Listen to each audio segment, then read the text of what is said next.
하나님의 말씀을 보겠습니다. 하나님의 말씀은 에베소서 6장 10절에서 17절의 말씀입니다. 에베소서 6장 10절에서 17절의 말씀입니다.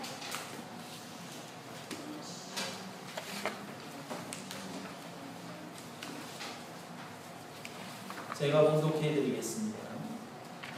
끝으로 너희가 주 안에서와 그 힘의 능력으로 강건하여지고 마귀의 관계를 능히 대적하기 위하여 하나님의 전신갑주를 입으라.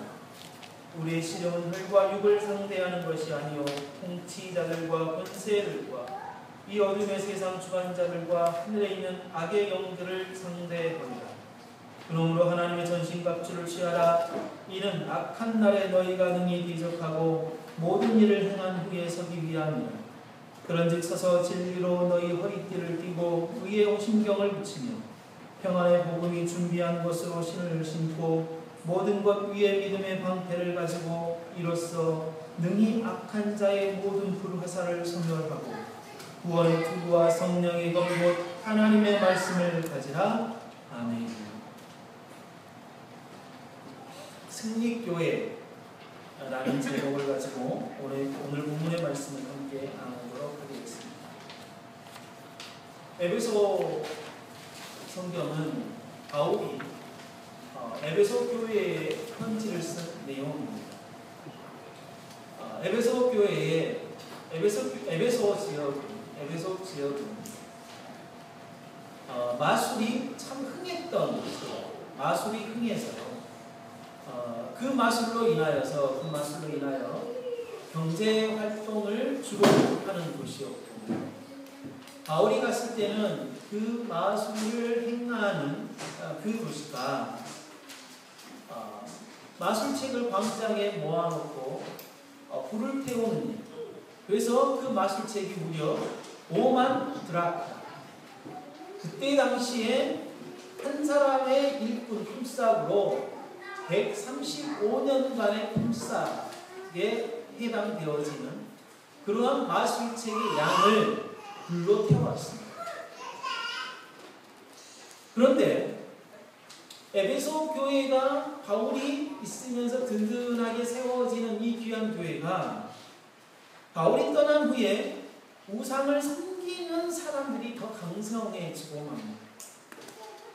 그래서 바울은 에베소 교회가 우상으로 인하여 더 강성해지는 그 에베소 지역을 향하여서 교회가 영적 전쟁을 치러야 할 것들에 대하여 최종적으로 말씀을 하면서 먼저는 교회를 향하여 교회를 향해 전하는 말씀이 교회에 대하여 아시아에서 한 교회가 또 다른 교회와 그러니까 성도로서 교회가 또 다른 성도로서의 교회가 예수 그리스도로 말미암아 서로 연결되어져 가면서 세워져 가야 할 것에 대해서 이야기를 하고, 다시 여기서 조금 이따 이야기를 하겠지만 영적 전쟁은 정말 혼자 싸우는 것이 아니라 교회 전체가 그리고 하나님의 모든 백성들이 함께 한 군대로서 싸우는 것에 대하여 언급하고 있는데, 그런 사실에 대하여 바울은 에베소 성도들을 향해서 교회가 예수 그리스도로 말미암아 서로 연결되어져 가고 또 연결되어져 감으로써 교회가 세워져 가야 할 것에 대해서 이야기를 하고 있을 뿐만 아니라 교회가 또한 추구해야 할 목표에 대해서 이야기를 하고 있습니다. 그것은 하나님의 나라를 경영해 가야 한다. 하나님의 나라를 이루어 가야 한다라고 에베소 편지의 내용을 이야기하고 있습니다. 그리고 그 모든 이야기의 최종점으로 무엇에 대해서 이야기를 하고 있냐면 바로 오늘 본문에서 이야기를 하고 있는 영적 전쟁을 교회가 해야 될 것에 대해서 이야기를 하고 있는 내용입니다. 그리스도인으로 산다는 것은 단순하지 않습니다. 그리고 단편적이지도 않습니다. 그리고 아주 간략하지도 않습니다. 그리스도인으로 산다는 것은 종합적이면서도 복합적이며 통합적인 삶입니다. 그러나 이런 삶은 그리스도인으로 산다는 것만 뿐만 아니라 우리의 삶 자체가 정말 단순한 것이 절대 아닙니다. 왜냐하면 우리의 삶은 어떤 매뉴얼을 정해놓고 그 매뉴얼대로 움직이는 삶을 살아갈 수 없기 때문입니다. 우리가 아침에 잠을 자고 아침에 눈을 뜨면 매일 똑같은 해를 보지만 그럼에도 불구하고 나의 환경은 매일 똑같지 않습니다. 늘 바뀐다라는 것입니다. 그런 삶을 살아가는 일에 있어서 우리들은 단순하게 살아야 할 것에 대해서 우리가 어떤 때는 그래 단순하게 살아야 돼 라고 하지만 우리의 삶의 전반적인 부분에는 아주 복잡하고 그리고 모든 것들을 통합적으로 살지 않으면 안 되는 것입니다.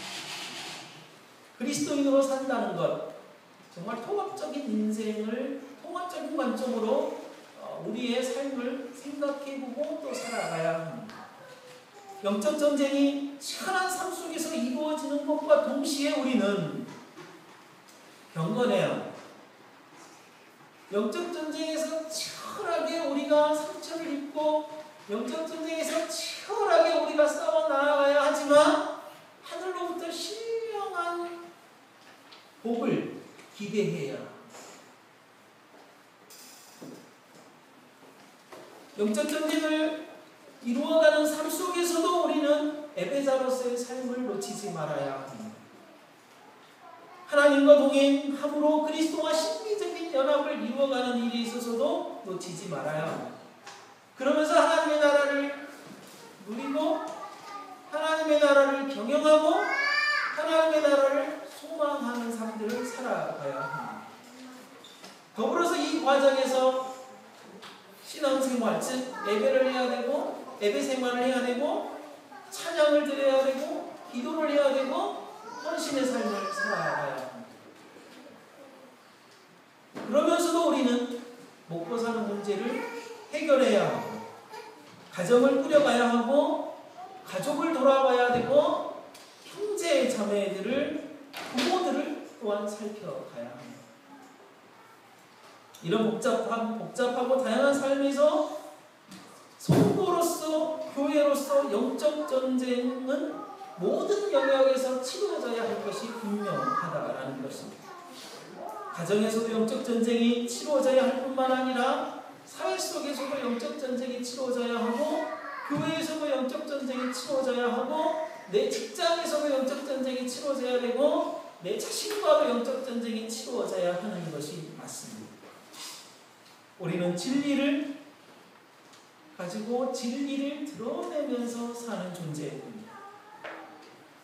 그러나 세상은 모든 영역에 있어서 사단의 방법으로 사단의 뜻에 따라서 모든 이 세상을 주관하고 있기 때문에 진리로 살아가는 그리스도인들은 모든 영역에 있어서 정말 영적 전쟁을 피할 수 없는 거라는 것을 분명히 하고 싶습니다. 바울은 오늘 본문을 통하여서 영적 전쟁은 개인이 아니라 교회 전체가 하나의 군대로 싸워야 할 것에 대해서 이야기를 하고 있습니다. 10절에 너희가 주 안에서, 12절에 우리의 싸움, 13절에 너희가 능히 대적하고 라고 하면서 복수형 에베소 교회 전체를 대상으로 이 말씀을 전하고 있는 것입니다. 각자 개개인이 싸워야 하는 전쟁이 내면적 전쟁이었다면 이 외면적 전쟁은 내가 아닌 우리가 싸워가야 하는 것입니다. 세상을 향해 절대로 세상을 향하여 혼자 도전장을 내민다면 백전백패를 하고 말 것입니다. 실제 세상에서 하나님의 법칙으로 사는 사람보다는 사단의 법칙으로 사는 사람들이 훨씬 많기 때문일 것입니다. 그들과 공정한 경쟁을 할 수 있다라고 그리스도인들이 생각한다면 큰 오산일 것입니다. 그렇기 때문에 우리도 공정한 경쟁을 기대하지 아니하고 우리도 반칙하는 경기를 할 수가 없습니다. 그럴 때 우리에게 오는 정말 위기감은 정말 견디기 힘들고 어려울 것입니다. 그래서 때로는 어떤 사람들은 정말 세상 속에서 그리스도인으로서 진리를 가지고 영적 전쟁을 해 나가는 일을 포기한 사람들도 상당히 많이 있다는 것입니다. 그런다고 그러하지 않기 위해서 그리스도인들이 사회의 이익 집단들처럼 어떤 단체를 결성하여서 자신의 이익을 챙기려 해도 절대 안 됩니다. 또한 부업파처럼 1kg을 소금 1kg에 10,000원씩 팔아가면서 그들의 공동체에서 서로 통용하도록 만드는 어떤 사업의 현장으로 진행을 하면서 이 자신의 어떤 공동체를 유지하려는, 그리고 서로 협력하고 돕는 그런 일들 또한 그게 목적이 되거나 그게 하나의 방편이 되어서도 절대 안 될 것입니다. 그렇다고 세상은 세상, 나는 나, 사회는 사회, 교회는 교회라는 식의 인격적인 사고는 반기독교적일 뿐만입니다. 기독교인으로서, 그리스도인으로서 세상에서 영적 전쟁을 치른다는 것은 이만큼 어려운 일일 것입니다. 또한 교회 공동체가 함께 영적 전쟁을 치료하는 일 또한 그렇게 어려운 일일 수밖에 없습니다. 그러나 정말 그리스도인은 그리스도인으로서 세상 속에서 싸우는 방식이 분명하게 있습니다. 대학 시절 정말 운동권 친구들이 정말 대학을 장악하고 사회에 정말 민주화 투쟁을 하고 있을 때 그들이 정말 저희들을 향하여 기독교인들은 도대체 뭐 하는지 모르겠어요. 기독교인들은 왜 정말 너희들은 그렇게 하고 있는지 모르겠어요. 너희들이 이 민족을 향하여 어떻게 하고 있냐 라고 반문해 왔던 적이 있습니다. 근데 제가 이렇게 이야기를 했습니다. 너희들이 싸우는 방식과 너희들이 싸우는 목적과 의도에 따라서 너희들이 싸우는 방식이 있겠지만 우리 그리스도인은 그리스도인으로서 싸워야 하는 목적과 방법과 방식이 우리는 우리대로 싸울 수 없어요. 라고 제가 그렇게 이야기를 했어요. 그리스도인은 그리스도인으로서 싸워야 하는 목적과 방향과 방식이 있습니다. 그걸 가지고 싸워야 합니다. 그것으로 좀 더 이 사회를 거룩하게 만들어야 되고 정직하게 만들어야 합니다. 가난한 자를 돕고 소외된 자를 돌봐야 합니다. 세상 일반적으로 가난한 사람을 돕고 소외된 자를 도울 수도 있습니다. 그러나 그것이 그리스도인으로서 반드시 해야 하는 방법이라고 이야기할 수는 없습니다. 또한 우리는 세상의 부정을 알고 잘못된 일에 대해 진리를 외칠 수 있어야 하는 것이 맞습니다. 세상을 향하여 우리가 정말 나아가는 일에 있어서 세상에 어떠한 모습으로 우리가 세상에서 영적 전쟁을 이루어 나아갈 것이냐에 대한 진지한 고민들을 하지 않는다면 세상은 사단의 정말 계략 하에 세상은 세상대로 흘러가고 말 것이다 하는 것입니다.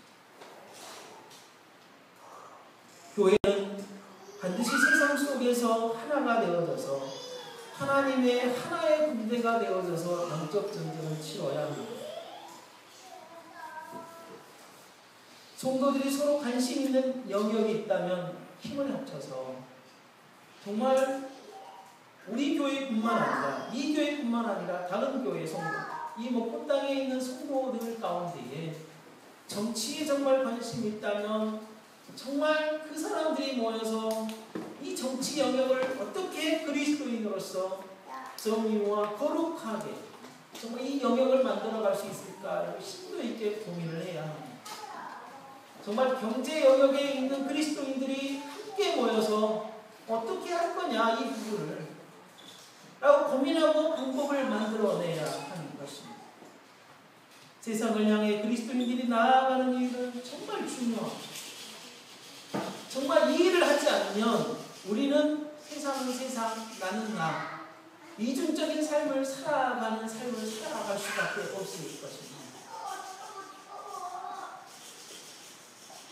우리가 상대하는 적은 악의 영들이기 때문에 그 악의 영들은 통치자들과 권세자들, 이 어둠의 주관자, 그리고 하늘에 있는 악의 영들이라고 오늘 본문은 이야기를 하고 있습니다.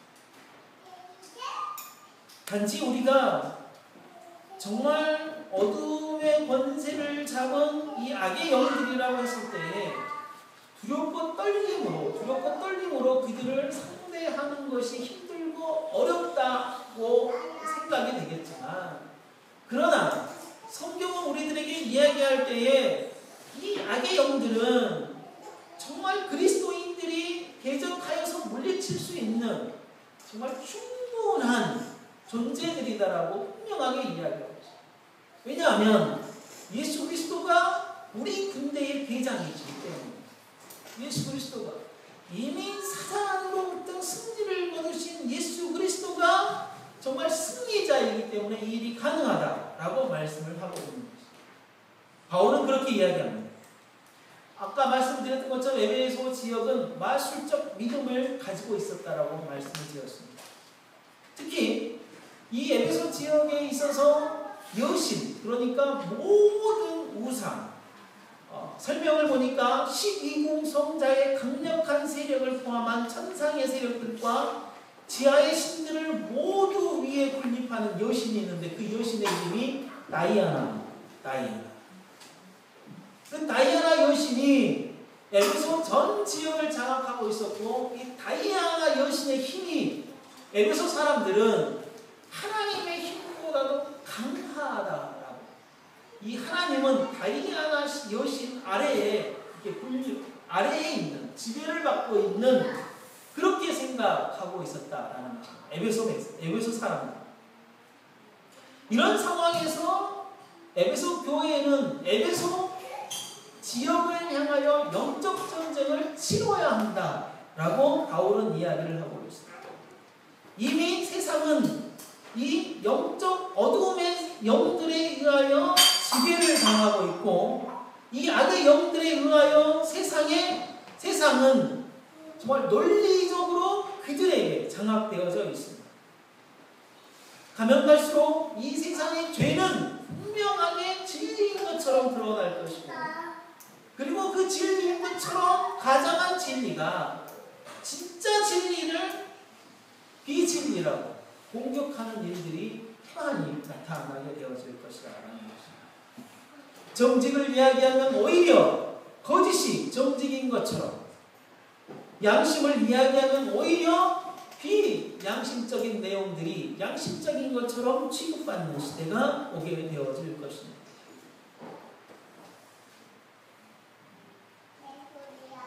어둠의 영들은 문화를 장악하고 있고, 어둠의 영들은 교육을 장악하고 있고, 어둠의 영들은 정치를 장악하고 있고, 어둠의 영들은 경제를 장악하고 있고, 어둠의 영들이 가족을 장악하고 있고, 어둠의 영들이 친척과 그리고 여러 다양한 것들을 장악하고 있는 이때에 우리가 그들을 향하여 싸울 수 있는 유일한 이유는 우리의 씨름은 혈과 육을 상대하는 것이 아니기 때문이다라는 것입니다. 여기서 이야기하는 혈과 육을 원문 그대로 해석한다면 이렇게 해석이 되어집니다. 죽고 소멸할 연약한 인간이라는 뜻이 혈과 육이라는 뜻입니다. 우리가 혈과 육이 그렇지 않습니까? 죽고 소멸할 연약한 인간. 이 연약한 인간이 어떻게 어둠의 영들을 대항하여 영적 전쟁을 치를 수 있을까? 그런데 우리가 싸워야 할 대상이 혈과 육이 아니라 소멸할 연약한 인간이 아니라 죽고 소멸할 연약한 인간이 아니라 이 어둠의 영인데 우리가 어떻게 그렇다면 이 어둠의 영들을 상대할 수 있을까? 이것은 정말 무모한 짓이 아닐까? 정말 이거는 상식을 벗어난 일이 아닐까? 라고 생각할 수 있는데 바울은 이야기합니다. 너희가 주 안에서와 그의 그 힘의 능력으로 강건하여지고 마귀의 관계를 능히 대적하기 위하여 하나님의 전신갑주를 입으라 라고 이야기하고 있습니다.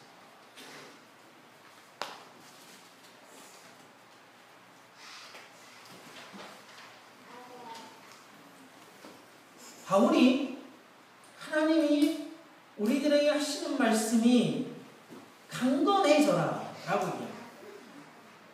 우리는 혈과 육 정말 연약한 존재이지만 너희들이 강건해져야 라고 강건해져야 하는 일에 있어서 이 강건해지는 것은 그 안에서 주 안에서와 그 힘의 능력으로 강건하여질 것에 대해서 이야기를 하고 있습니다.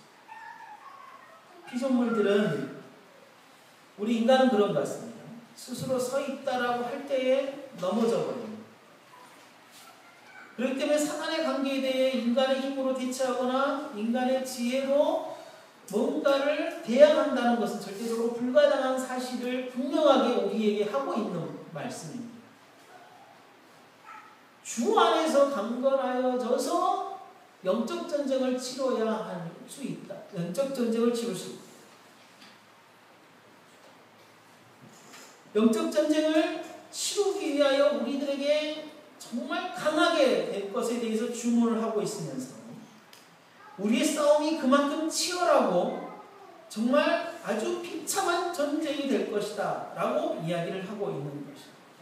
우리의 싸움은 정말 한치에 봐주는 것도 없고 자비도 없고 정말 우리가 그런 상황에서 순간 방심만 하면 금방 넘어져 버리고 질 전쟁이다라는 것입니다. 우리가 강건해져야 할 것, 그것은 조금 있다가 내가 좀만 더 있다가 내가 더 말씀을 읽고 더 말씀을 공부하고 더 신앙생활을 오래 하고 그러면 내가 좀 더 강건해지겠지. 그래서 그리스도인들이 강건해지는 것은 이런 것으로 강건해진다고 이야기를 하고 있지 않습니다. 강건해지는 것은 정말 즉각적으로 필요한 것이다 라고 이야기합니다. 또 강건해지는 것은 즉각적으로 강건해질 수 있다 라고 성경은 이야기를 합니다. 왜냐하면 13절에 바울이 뭐라고 이야기를 하냐면 그러므로 하나님의 전신갑주를 취하라. 이는 악한 날에 너희가 능히 대적하고 이야기할 때에 이는 악한 날에 너희가 능히 대적하고 했을 때 이 악한 날을 예수 그리스도가 재림한 날로 우리가 해석할 수 있는 부분이 있어요.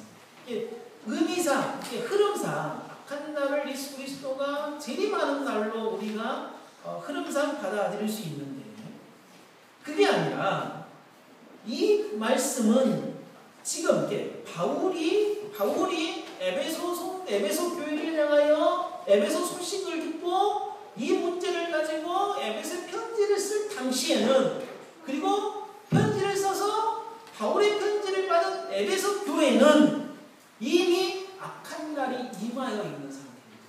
다시 이야기해서 악의 영들이 정말 에베소 지역에 있어서 활동하고 있는 시기였다. 그래서 그 악한 날이 이미 와 있는 거예요. 악한 날이 이미 와 있어서 바울이 에베소 교회를 향하여 뭐라고 이야기하냐면 강건하여지고 전신갑주를 입어라 라고 이야기를 하고 있는 거예요. 현재형으로 이야기합니다. 입어라. 앞으로 너희들이 입어야 된다 라는 것이 아니라 입어라. 그러면 우리가 군사 훈련을 받아서 강건해지는 것이 아니라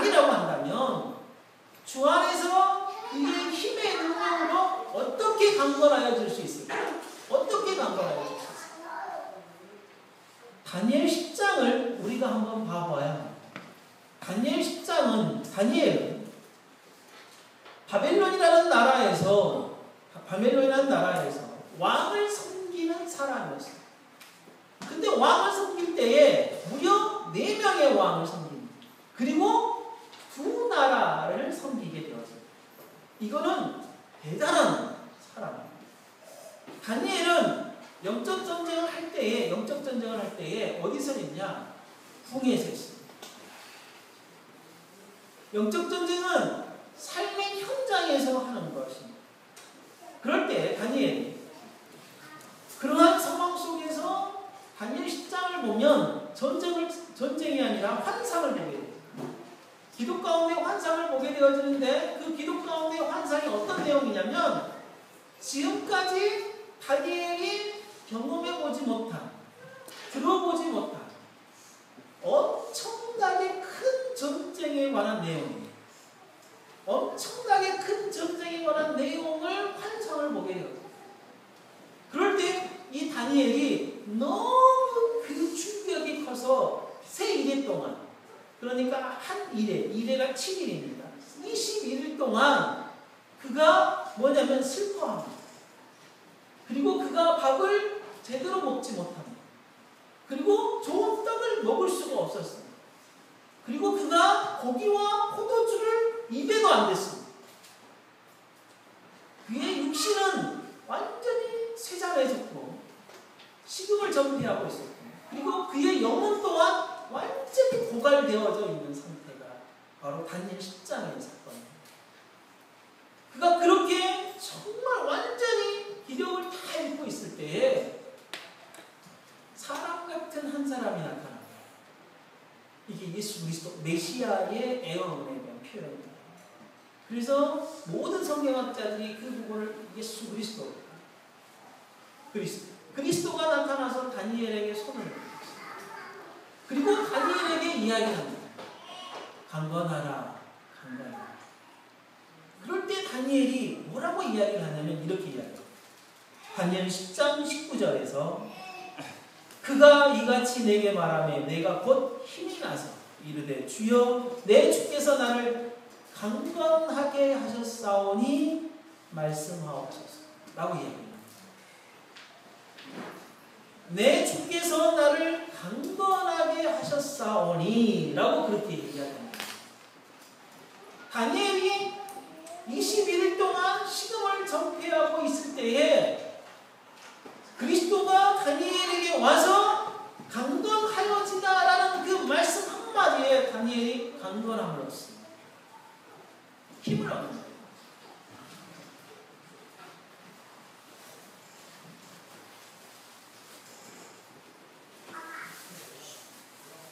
그래서 교회의 강건함은 하나님에게 있습니다. 교회의 강건함은 하나님의 말씀에 있습니다. 하나님의 말씀을 들을 때 강건하여집니다. 말씀이 바로 새겨져 있으면 나를 강건하게 합니다. 말씀으로 강건해진 교회가 우리는 되어야 합니다. 다른 데에서 강건함을 얻으려고 하지 마십시오. 오직 하나님의 말씀으로부터 강건함이 오게 되어집니다. 그러면서 이러한 강건함으로 서게 되어진다는 것은 바울이 하나님의 전신갑주를 입으다라고 이야기를 하고 있을 때 우리가 너무나 잘 알고 있는 이 전신갑주에 대한 이야기를 잠깐 이야기하겠습니다. 전신갑주는 완전 군장을 이야기해요.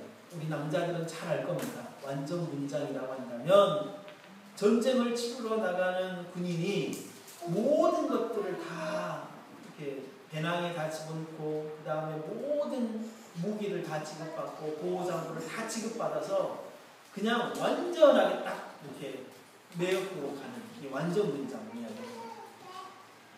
그리스도인의 완전 군장은 머리 끝에서부터 발끝까지 완전 군장을 입고 있습니다. 먼저는 진리로 허리띠를 띠라고 이야기합니다. 진리로 허리띠를 띠. 진리의 허리띠는 뭐냐면 우리가 갑옷을 한 번도 입어보지 않았지 않습니까? 갑옷을 우리 한 번도 입어보지 않았는데 우리 자매들이 치마를 입을 때 무엇부터 입죠? 윗 저고리부터 입지 않죠? 치마부터 입지 않습니까? 똑같습니다. 갑옷은, 옛날 갑옷은 이 바지가 이렇게 바지로 되어 있는 갑옷이 아니라 치마처럼 되어 있죠. 그래서 가장 먼저 그것을 착용합니다. 그럴 때 거기에 사용된 치마에 붙어 있는 허리띠, 이 허리띠가 뭐냐면 진리라. 그러니까 갑옷을 입는 순서로 봤을 때 가장 첫 번째로 입는 옷이 그게 진리. 다시 하겠어, 우리의 영적 무장은 무엇으로? 진리로 무장을 해야 됩니다. 가장 기초적인 것은 진리로 무장해야 됩니다. 진리로 무장하고 정말 진리를 수호하고 진리를 위해 싸울 준비가 딱 되어 있어야 됩니다. 그리고 의의 호심경을 붙이는 것. 그리고 위쪽으로 입는 것. 의의 호심. 의의 호심경을 했을 때 모든 결과는 의로운 삶을 이야기하는데, 의로운 삶, 의로운 것을 이야기하는데, 모든 결과는 그 사람의 마음에서 나오게 되어져. 그 마음이 의로워야 된다고 이야기를 하고 있는 것입니다. 우리가 행동을 하는 근거는 의로부터 출발을 해야 되지. 우리가 행동하는 근거가 의가 아닌 다른 것에서부터 출발한다면 우리는 영적 전쟁을 치를 수가 없게 되었을 것입니다. 그 전쟁은 해하고 말 것입니다. 우리의 마음에서 출발하는 전쟁의 시작은 행동의 시작은 의예요라는 것입니다. 그리고 세 번째는 뭐를 신으라고 하냐면 평안의 복음에 예비한 것으로 신이라고 이야기합니다. 여기서 신은 다른 주석들, 많은 주석들이 어디에 초점을 맞춰져 있냐면 평안의 복음에다가 좀 초점을 맞춰주고 있는데 저는 신발에다가 좀 초점을 맞추고 있습니다. 왜냐하면 군인들이 신발이 굉장히 중요합니다. 슬리퍼를 신고 전쟁터에 나아갈 수가 없습니다. 자기가 편한 신발을 신을 수가 없습니다. 반드시 군화를 신어야 합니다. 그렇다면 문헌을 찾아보면 옛날의 군화는 지금처럼 가죽으로 되어 있지가 않습니다. 그래서 예전에는 어떻게 했냐면 이 밑창에다가 못 같은 것을 박았다고 합니다. 그래서 지금은 총으로 쏴서 막 끼거나 아주 민첩하거나 그런 상황이어야 되지만 그때는 그러하지 않았어요. 그때는 칼을 들고 싸워야 하고 그때는 막 밀어붙여야 하기 때문에 발이 지탱할 수 있는 아주 큰 치질대예요. 그래서 아이젠을 박아서 버티는 역할을 할 수 있게 했다라는 것입니다. 그래서 버텨내는, 그래서 밀고 들어올 때 방패로 적군을 버텨내는, 그때 이 신발에 아이젠을 박아서, 못을 박아서 밀리지 아니하도록 하겠다라는 것입니다. 그래서 REV라는 성경이 있습니다. 번역 성경, 영어 성경에 있고 이렇게 번역을 했어요. 너가 선 자리를 굳건히 지킬 수 있기 위하여 너의 신발이 평안의 복음이 되게 하라. 이 부분을 이렇게 해석한 것입니다. 이 신은 그리스도인이 전신갑주를 입을 때 이 신의 역할은 정말 믿음의 자리에 내가 버티고 딱 굳건하게 서 있을 수 있도록 하게 하는 거야. 내가 있어야 할 그 자리에 딱 버티고 서 있는 것이 평안의 복음. 다른 사람이 그 평안함을 누릴 수 있고 내가 그 자리에 평안함을 누릴 수 있는 거야. 파수꾼의 자리에서 그 시간을 지키고 있어야만이 성 안에 있는 사람이 평안을 느낄 수 있는 것처럼 이 신, 평안의 복음의 신은 내가 있어야 할 그 자리에 버티고 서 있도록 하게 우리들에게 만드는 것이다 라는 것입니다. 다음으로는 믿음의 방패. 그 모든 것 위에 믿음의 방패를 가지라고 이야기를 합니다. 방패는, 옛날 방패는 이렇게 나무로, 그리고 그 겉에다가 가죽으로 씌우기도 하고 그 겉에다가 철로 씌우기도 했습니다. 우리가 영화를 보면 그 방패는 때로는 방패와 방패를 서로 짜 맞추어서, 그러니까 끼워서 앞에 뭘로 사용하냐면 벽으로 사용하게 됩니다. 그리고 때로는 그 방패를 위로 올려서 지붕으로 삼게. 이것은 앞에 방패로 삼는 것은 앞에 오는 군인들을 막는 역할을 하는 것. 위로 오는 위에 지붕의 역할은 위로 날아오는 화살을 맞는 역할을 하게 됩니다. 그럴 때에 무엇을 이야기를 하고 있냐면, 악한 자의 모든 불화살을 소멸하는 역할을 하는 것이 믿음이다라고 이야기합니다.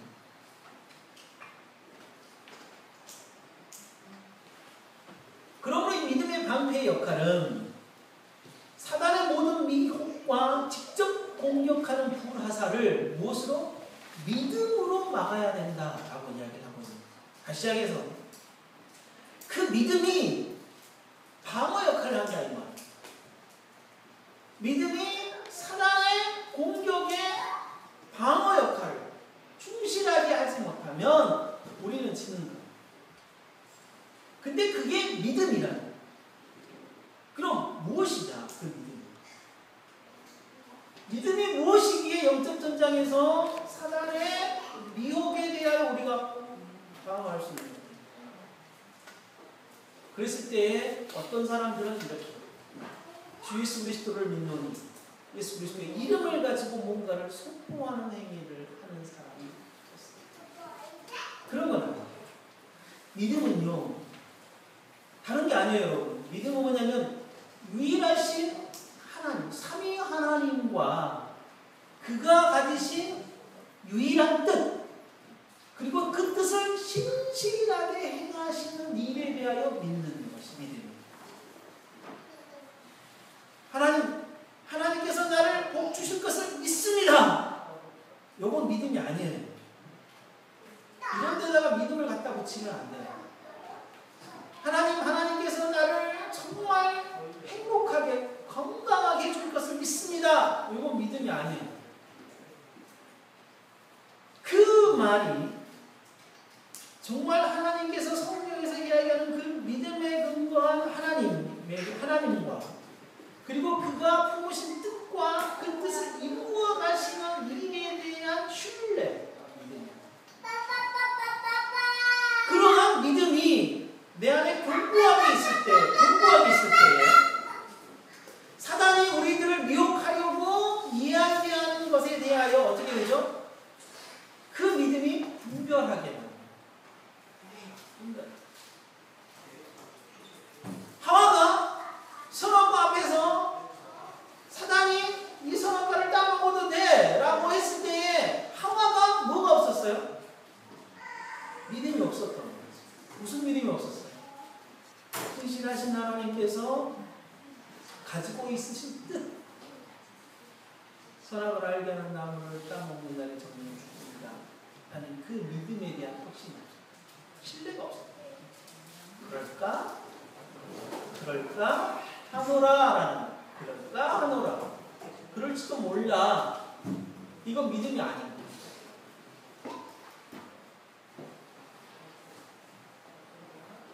이러므로 믿음은 사단의 어떤 유혹에도 흔들리지 않게 하고, 사단이 우리를 계략으로 속이는 일에 있어서, 거짓말로 속이는 일에 있어서 정확하게 분별해내는 역할을 하게 되었습니다. 라는 것입니다. 그리고 구원의 투구를 쓰라고 합니다. 그리스도와 연합을 확신하라는 뜻입니다. 그리스도의 구원의 투구는 그리스도와 연합을 확신하라. 그래야 그리스도 안에서 안전하다라는 안전하다. 가장 전쟁에서 치명적인 약점이 어디예요? 머리입니다. 왜냐하면 머리가 가장 위에 있습니다. 엎드려도 가장 위에 있는 게 뭐예요? 머리. 물론 저는 누우면 되겠죠. 그러나 정말 사람의 가장 치명적인 머리, 그 머리에 구원의 투, 그리스도와 연합에 대한 상징적인 모습을 보여주면서 그리스도가 이미 사단으로부터 승리한 그리스도와 내가 연합하여서 그 그리스도를 나의 대장으로 삼고 싸워나가고 있다. 나는 그러한 의미지. 구원의 특례에 대한 이야기를 하고 있는 거지. 마지막으로는 성령의 검, 곧 하나님의 말씀에 대한 이야기를 합니다. 교회는 정말 영적 전쟁을 할 때 하나님의 전신갑주는 거의 대부분이 방어하는 무기를 지급받았죠. 그러나 이 오직 한 가지 공격용 무기도 받았는데 그게 바로 성령의 검. 이 성령의 검은 하나님의 말씀. 악의 유혹을 받을 때, 교회가 거짓 가르침의 공격을 받을 때, 사회에서 낯선 철학과 윤리적 가르침을 퍼뜨리는 세력에게 우리는 어떻게 해야 되냐면 하나님의 말씀으로 정말 공격해야 됩니다. 정말 세상 속에서 정말 하나님만 어떻게 야찔리고 예수 그리스도만 믿는다고 어떻게 구원을 받는다고 할 수 있느냐? 아니다. 정말 우리가 선한 양심을 가지고 살아가면 구원을 받는다라고 이야기를 한다면 우리는 오직 예수 그리스도만이 구원자라는 사실에 대한 진리를 가지고 그들과 비적해서 싸워야 합니다. 동성애가 죄가 아니고 정말 동성애는 정말 사람에게 나타날 수 있는 또 하나의 성이고 또 하나의 방식이다. 사랑의 방식이다라고 이야기한다면 우리는 단호하게 성경의 진리를 가지고 아니다. 그것은 거짓이고 그것은 죄다라고 분명하게 이야기할 수 있는 것. 그게 바로 우리가 성령의 검 하나님의 말씀을 갖는 것. 때로는 우리가 세상 사람들과 융합하고 세상 사람들과 호흡하고 세상 사람들과 더불어 살아가야 하기 때문에 세상 사람들이 죄를 선이라 하고 죄를 죄라고 이야기하지 않는 일에 있어서 그냥 참고 그래? 그런 것 같다 하고 넘어가는 그러한 것은 영적 전쟁이 아닙니다. 단호하게 아닌 것은 아니라라고 이야기를 해요. 그럼에도 불구하고 우리가 반드시 잊지 말아야 할 것은 뭐냐? 베드로서 4장 7절 8절에서 만물의 마지막이 가까웠으니 그러므로 너희는 정신을 차리고 근신하여 기도하라. 무엇보다도 열심으로 서로 사랑할지니 사랑은 허다한 죄를 덮는. 그래요. 우리가 성령의 검 하나님의 말씀을 가지고 정말 죄된 것이 죄라고 이야기하고 불법을 향하여 아니다라고 분명하게 이야기할 수 있는 것은 허다한 죄를 덮는 사랑 때문에. 그것을 하지 않고 놔두는 것은 그를 내가 진심으로 사랑하지 않는다. 왜? 그 마지막 때에 그들은 정말 영원한 저주의 불구덩이에 던져질 것이기 때문에 그들이 한 번도 그것이 아니다 라는 말씀을 듣지 못했다면 그들이 정말 불쌍한 존재가 되어진다는 것입니다. 우리는 승리자입니다. 이미 예수 그리스도가 이 땅에 오심으로 말미암아 구세주로 오심으로 말미암아 사망에서 부활로 정말 어둠의 권세를 깨뜨려서 우리를 정말 부활의 삶을 우리들에게 허락하셨기 때문에 이미 우리는 승리자고 승리는 정해져 있습니다. 마지막 요한계시록이 그겁니다. 마지막 요한계시록이 그거예요. 이미 승리해요. 요한복음 21장에서 분명히 이야기를 합니다. 완전한 세상, 완전한 새로운 것이 올 것이다. 극치의 나라가 올 것이다. 새하늘과 새 땅을 내가 너희들에게 보내줄 것이다. 그리고 이야기하겠다. 무엇을 이야기하겠냐? 너희들이 내 백성이고 내가 그들의 하나님이 되고. 이게 하나님의 방식이에요. 모든 눈물과 고통과 괴로움이 더 이상은 있지 않을 것이다. 내가 시작과 마지막 알파와 오메가, 내가 시작과 마지막 계획했던 모든 것들을 시작하고 그 마지막까지 내가 다 이루어. 요한복음 계시록 21장이 지금 이 내용입니다. 그러한 과정에서 이기는 자는 내 나라를 상속받을 것이다. 그러나 모든 악인은 불과 유황으로 타는 못에 던져질 것이다. 하나님의 전신갑주를 입고 이 세상 속에서 치열한 영적 전쟁을 치르는 사람들은 이미 이런 승리자로서의 삶을 살아요. 승리자로서의 전쟁에 임하는 거예요. 그리고 이 교회는, 하나님의 교회는 반드시 승리하게 됩니다. 하나님의 품으신 뜻은요, 변하지 않아요. 하나님께서 요한계시록에 내가 너희를 택하여 불렀나니 너는 내 것이다. 내 아들이니 너는 내 아들이다. 나는 너희들의 아버지다. 너희들은 내 아들이다. 너희들은 내 백성이다. 나는 너희들과 영원토록 함께하겠다. 이 요한계시록 요 말씀이요, 성경을 요한계시록이 쓰여지지도 않고 신약성경이 쓰여지지도 않고 선지서들이 쓰여지지도 않고 그 다음에 시편이 쓰여지지도 않고 그 다음에 요수와 성경이 쓰여지지도 않는 4000년 전 저 앞에 창세기에서 너는 내 아들이다. 내 백성, 내 백성으로 내가 너를 부르겠다. 내 백성을 삼겠다라고 하신 말씀이 요한계시록 마지막에서 너희들은 내 백성이고 내가 너희들의 하나님이다. 너희들은 내 아들이다. 라고 본론으로 짚고 끝내버렸다. 내 백성 삼으시겠다라고 시작하시는 이 알파가 요한계시록에서 내 백성이다! 라고 오메가로 끝내버렸다. 이 사실에 대하여 믿음으로 확신하는 자, 믿음의 방패를 가진 사람. 이 사실이 믿어지고 이 사실이 정말 예수 그리스도를 통하여서 내가 믿어진다면 우리는 구원의 투구를 쓰고 있는 사람. 내가 영적 전쟁함으로써 정말 그 진리를 붙들고 정말 내가 세상으로 나아가겠다고 한 사람은 진리로 허리띠를 핀 사람. 예수 그리스도가 품으셨던 그 의를 가지고 내가 세상을 향해 나아가겠다. 의를 내가 가지고 실천하겠다라고 한 사람은 우리의 흉배를 붙인 사람. 교회로서 그리스도인들은 이렇게 완전한 승리를 이미 거둔 상태에서 영적 전쟁을 치고 있음을 분명하게 알아야 합니다. 그리스도인이 가는 길은 좁습니다. 협착합니다. 그 길을 그러나 하나님께서 동행해 주시기 때문에 정말 주를 의지하고 이미 승리하신 예수 그리스도가 우리의 대장이시기 때문에